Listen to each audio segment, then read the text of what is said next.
युवा नेते आमदार रोहितदादा पवार यांचे परभणीत काँग्रेस पक्षाच्या वतीने स्वागत व सत्कार. पदाधिकाऱ्यांशी साधला संवाद.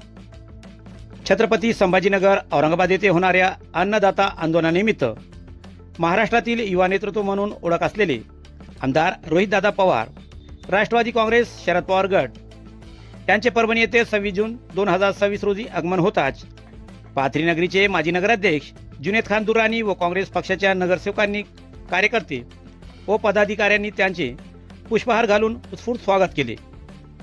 या प्रसंगी परभणी जिल्ह्याचे माजी खासदार तुकारामजी रेंगे, पाथरीचे माजी नगराध्यक्ष जुनेद खान दुर्रानी, नगरसेवक कलीम अन्सारी, मलिक पटेल सर, हातीम अन्सारी, मिलिंद आठवे, गटनेते इब्राहिम रशीद अन्सारी, उपगटनेते इब्राहिम अन्सारी, नगरसेवक रंगनाथ विरकर, नईम उर्फ नम्मा खान, रजा कुरेशी, जफर खान काकड, उमर खान अलकोजाई, साजेद खदीर बापू कुरेशी यांच्यासह अनेक मान्यवर आणि कार्यकर्ते यावेळी मोठ्या संख्येने उपस्थित होते.